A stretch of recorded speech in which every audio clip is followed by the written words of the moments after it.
Okay, this is part two with Keith Schneider of Colorado Music Buzz. What does the future look like for Kelly Said Your band? Geez, we'll just keep going until we get tired. We probably won't do as many shows as we did this year. We're doing 94 shows, I think, and it's Wow. 365 days. You do the math, that's a lot of days. And if I was 22, like some of you out there, I'd probably be excited to do 95 days of playing. But I don't know. I probably next year will trim down a little bit. Hopefully, just keep doing more private events. Private events are a lot of fun, and they pay well too. So. Okay, we have one of your CDs at Parker Library, a Kelly Said CD. Do you guys plan on doing another? Oh, geez. Love to write some more songs. Love to do original stuff. Just time between music buzz and playing out with my band. It's hard to sit down and really fabricate up songs, but I write songs all the time. So I have a great band around me. So who knows? The future will decide that, I guess. How difficult is it to find and keep the kind of writers you want for Colorado Music Buzz? It seems like you have some pretty loyal folks who have been with you for a while, so that must be nice. Well, I'll start off with this lady, Jeanie Straub. She's been writing for us for quite a while, doing CD reviews. She's earned a reputation in the community, and she's a great example of somebody that's dedicated to helping the music scene and helping the music community and giving the musicians real feedback. From people that live in the town, live in the community, that love music, love local music especially. But we have a revolving door of writers. It's been a blessing. We probably had 200 to 300 writers come in and out the fold since we started. And because we operate on a freelance basis, we love to let the community come in. And I've been blessed because I've met so many great people along the way that, sometimes life takes them on a different course. Or in the case of somebody like Eric Myers, who was a great writer for us for almost a year, he got picked up by Spin magazine out in New York and ended up doing an internship out there. Or Jesse with the Flowbots. Jesse wrote for us for a while before the Flowbots were big, and then the Flowbots got big. Obviously, Jesse got pulled off into, going on tour with the Flowbots. So I've had a lot of cool people, come across my path, and I've been very, very fortunate that way. So. This is kind of a two-part question.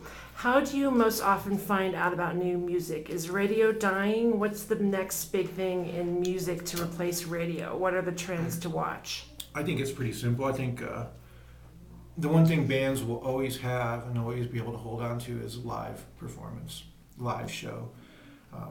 I think there's been so much disintegration of what used to be a recording, and now it's a download, it's an MP3.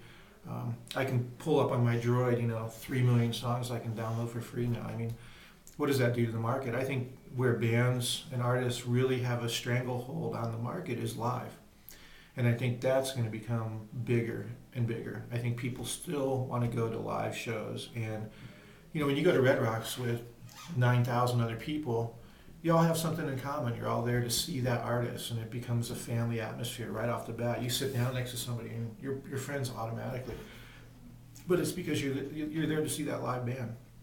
So I think the bands will continue, the smart ones will continue to make a push to be great entertainers and great live musicians. That's where I think the future's going. I mean, technology is going to take you wherever it goes. So you can't really. You can say you control that. All you gotta do is stay on top of it, be savvy. But yeah, live performance is, I think, where it's going to be. So. Okay, what do you like best about the Colorado music scene, and what do you like least about the Colorado music scene, or what would you change about it? What do I like most about it? There's a ton of bands. Sorry for the cuss, but there's a ton of bands.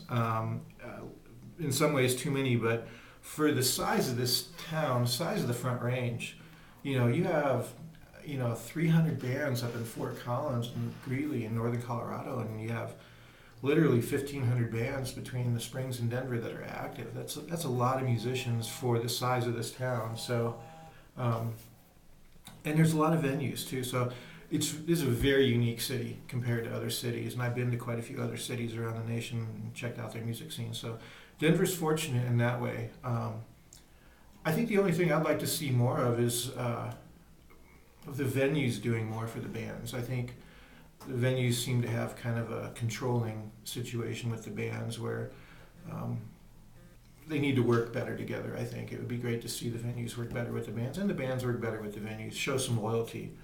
You know, when I grew up as an original musician, one of the things I was taught is be loyal to a venue. Build your fan base at one venue. You know, too many bands go and they play every venue they can right when they get out, and you kind of ruin yourself that way. I think you don't build up a fan base, and bars and venues are there to make money. They need to make money and they need to be successful, and you can help them do that by creating a relationship with those venues. And venues need to do the same thing with bands too. So. Okay, this is the end of part 2.